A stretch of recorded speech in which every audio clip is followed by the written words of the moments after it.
Hello friends, मैं निराली Shukla government polytechnic Gandhinagar computer engineering में लेक्चरर हूँ।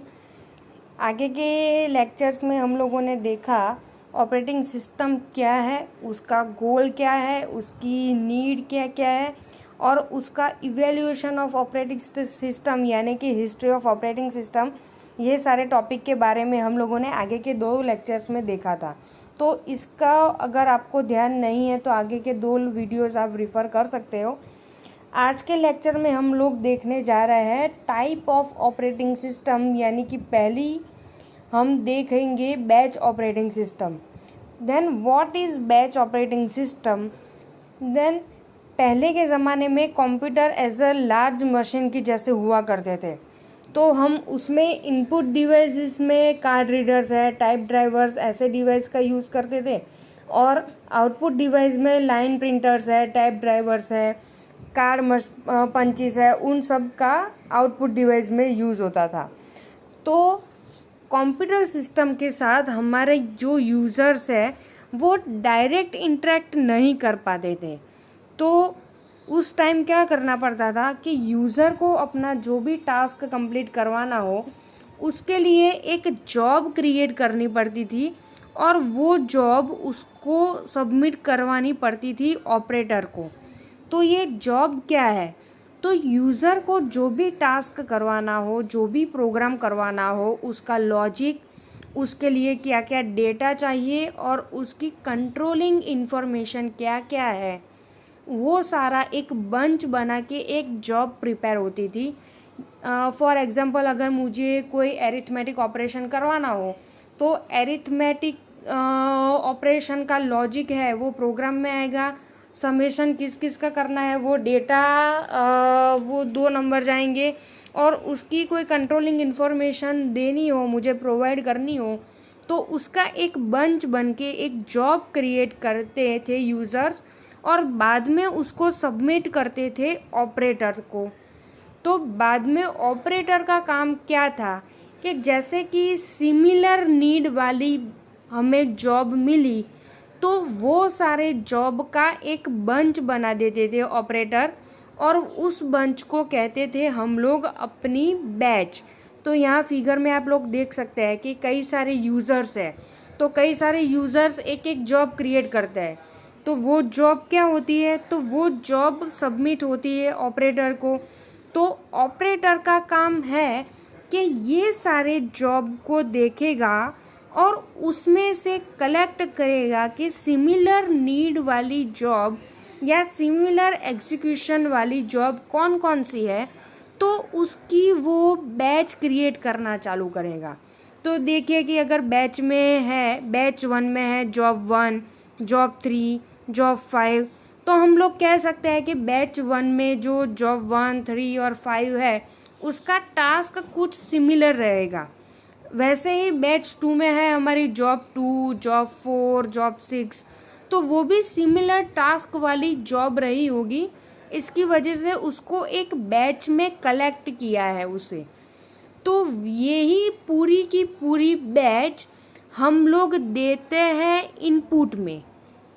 इनपुट कहाँ जाएगा, हमारे सीपीयू यानी कि हमारे सिस्टम है जिसमें है हमारी ऑपरेटिंग सिस्टम और यूज़र प्रोग्राम्स के लिए मेमोरी। तो ये सारी बैच जाएंगी अंदर प्रोसेसिंग करने के लिए और जैसे ही पूरी बैच एग्जीक्यूट हो जाएगी उसके बाद ही हमें बैच वाइज आउटपुट मिलेगा। यानी कि अगर बैच 2 इनपुट में गई तो हमें प्रोसेस होके जॉब 2, 4 एंड 6 का आउटपुट एक ही साथ मिलेगा, नहीं कि पहले जॉब 2 का आउटपुट, बाद में जॉब 4 का आउटपुट और जॉब 6 का आउटपुट। सारी पूरी बैच एक साथ एग्जीक्यूट हो गए, हमें आउटपुट में भी पूरी बैच का ही आउटपुट एक ही साथ मिलेगा। तो देखिए कि the operator use to batch of the jobs submitted to him. Operator batch बनाता है जो भी उसको जॉब सबमिट हुई होती है। Memory is divided in 2 parts, OS and job. हमने आगे फिगर में देखा कि मेमोरी है हमारी वो ओएस एंड प्रोग्राम जॉब में डिवाइड हुई होती है। At a time, one job is selected out of the batch of the jobs and is loaded into memory for execution. Batch में से कोई एक ही जॉब सिलेक्ट होती है और मेमोरी में लोड होती है एग्जीक्यूट करने के लिए। Once its execution completes, another job will start and loaded in memory for execution. जैसे ही उस जॉब का टास्क कंप्लीट हो जाएगा, बाद में दूसरी जॉब सिलेक्ट की जाएगी और मेमोरी में एग्जीक्यूट करने के लिए जाएगी, लोड होगी अंदर। This procedure will continue until all the jobs in a batch get executed.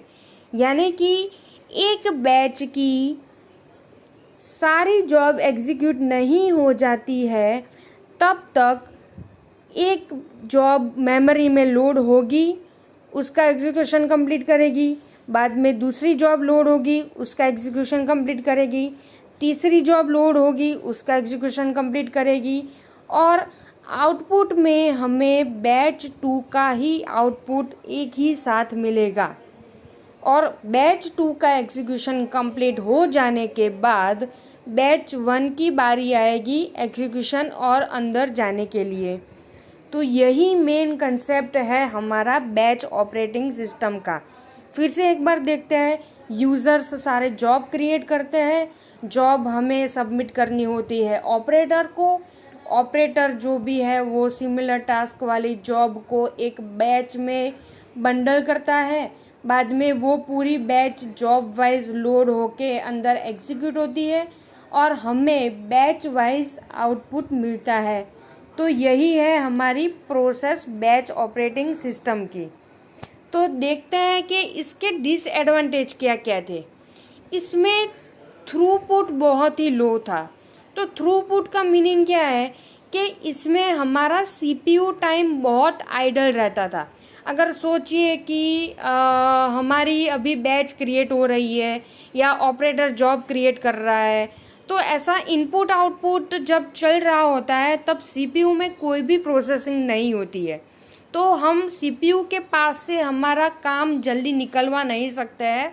CPU idol ऐसे ही फ्री में पड़ा रहता है।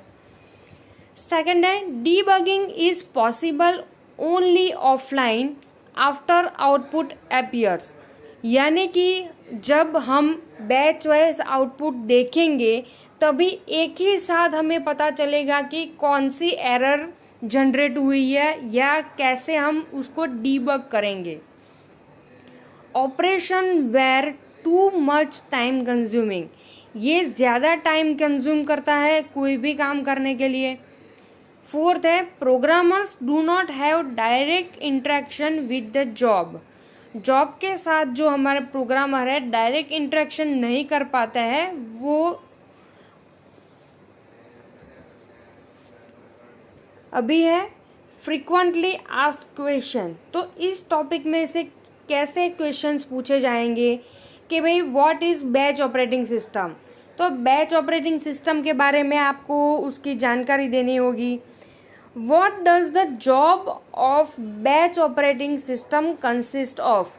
बैच ऑपरेटिंग सिस्टम में जॉब क्या क्या कंसिस्ट करती है, तो हमने देखा कि भाई उसमें डेटा, उसका प्रोग्राम है, उसकी कंट्रोल इन्फॉर्मेशन सब बंच होके एक जॉब बनती है। एंड लास्ट में है what are the disadvantages of batch operating system. जो भी हम लोगों ने अभी डिसएडवांटेज देखेंगे बैच ऑपरेटिंग सिस्टम का क्या नुकसान है, तो वो ऐसे टाइप के क्वेश्चन इसमें पूछे जा सकते हैं। तो अगर आपको कोई भी प्रॉब्लम हो तो आप नीचे लिखिए और बताइए। Okay then, thank you.